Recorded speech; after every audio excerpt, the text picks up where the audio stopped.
दोस्तों, भारतीय सिनेमा में ऐसे कम अभिनेता हुए हैं जिसका सफ़र संघर्षों से होकर असीम ऊंचाइयों तक गई हो।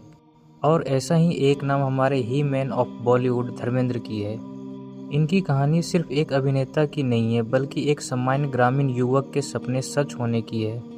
धर्मेंद्र सिंह देओल का जन्म 8 दिसंबर 1935 को लुधियाना, पंजाब के नसराली गांव में हुई, जो एक साधारण जाट सिख परिवार से बिलोंग करते हैं। उन्हें बचपन से ही फिल्मों का शौक था। वे बताते हैं कि किशोरावस्था में डाक टिकट संग्रह करते थे और मुंबई की फिल्मी दुनिया से काफ़ी प्रभावित थे, लेकिन उनके लिए फिल्मी करियर इतना आसान नहीं था। दोस्तों, 1950 के दशक में उन्होंने फिल्म फेयर टैलेंट कंटेस्ट में भाग लिया और चयनित भी हो गए।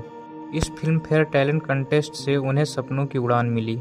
उसके बाद वे मुंबई आए, जहां पैसों की काफ़ी कमी रहने से अलग अलग दिक्कतें आई, जैसे रहने में दिक्कत, खाने में दिक्कत और काफ़ी परेशानियों से गुजरे। वे खुद कहते हैं, मुझे स्टार बनने से पहले पेट भरने की लड़ाई लड़नी पड़ी। फिल्म इंडस्ट्री में उनका कोई गॉडफादर नहीं था। वे खुद प्रोड्यूसर के दरवाजे खटखटाते और ऑफिसों में घंटों इंतजार करते। शहरी लुक ना होने के कारण उन्हें बहुत सारे रिजेक्शन का सामना करना पड़ा। उस समय हीरो की आम तौर पर शहरी और मॉडर्न और स्टाइलिश दिखने का चलन था। वे एक ग्रामीण जाट थे, इसके कारण से उन्हें ऑडिशन देने में, डायलॉग बोलने में काफ़ी दिक्कतें आई। दोस्तों, उनका हमेशा से एक्शन हीरो बनने का मन था और शुरुआती दिनों में जो छोटे मोटे रोल मिले वे रोमांटिक और सीरियस रोल टाइप के ही थे। उनकी पहली फिल्म थी 1960 में आई दिल भी तेरा हम भी तेरे। 1960 से 70 के बीच में धर्मेंद्र को रोमांटिक हीरो के रूप में शानदार काम किए, लेकिन 1966 में आई फिल्म फूल और पत्थर के बाद उनका नया इमेज इस्टेब्लिश हुआ। इसके बाद उनकी छवि एंग्री मैन और एक्शन हीरो के रूप में जाना जाने लगा। उस समय दोस्तों ज़्यादातर हीरो बॉडी डबल का इस्तेमाल करते थे, लेकिन धर्मेंद्र अपना स्टंट खुद करते थे और यही से उन्हें ही मैन का टाइटल मिला, ही मैन ऑफ बॉलीवुड। दोस्तों, 1970 के दशक में एक्शन फिल्मों का राजा धर्मेंद्र हो गए। उन्होंने एक के बाद एक लगातार सुपरहिट एक्शन फिल्में दी। 1975 में आई फिल्म शोले ने उसकी लोकप्रियता को कई गुना बढ़ा दिया। अब धर्मेंद्र युवा पीढ़ी का आइडल माने जाने लगे। इस फिल्म में उन्होंने एक्शन, कॉमेडी और रोमांस तीनों का लोहा मनवाया और एक्टिंग की विविधताओं को साबित किया। 1980 से 1990 में धर्मेंद्र ने लगातार 30 से 40 सुपरहिट एक्शन फिल्में दिए।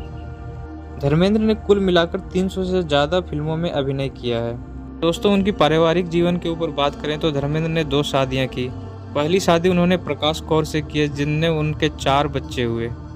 उन बच्चों में से सनी देओल और बॉबी देओल भी हैं। बाद में उन्होंने हेमा मालिनी से विवाह किया और उनकी 2 बेटियां हुई, ईशा और आहान देओल।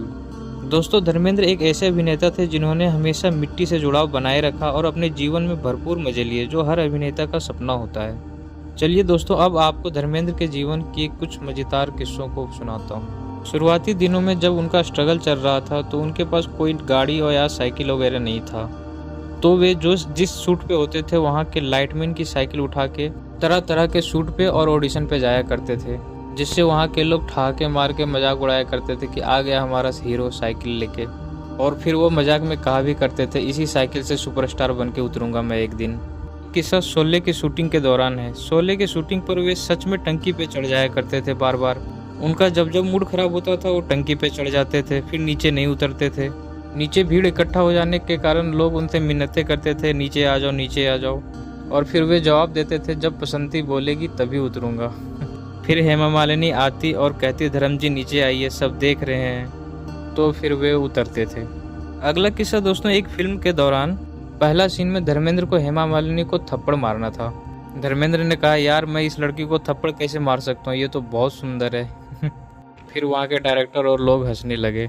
एक फिल्म के दौरान तो हेमा मालिनी को इम्प्रेस करने के लिए 40 बार रिटेक ले लिया एक सीन के लिए। डायरेक्टर ने सोचा, यार ये तो एक सिंपल सा, डायरेक्टर के दिमाग में आया, यार धर्मेंद्र को हो क्या गया, एक साधारण सा एक्सप्रेशन चाहिए मुझे, और वो उसके लिए उन्होंने 40 रिटेक ले लिए।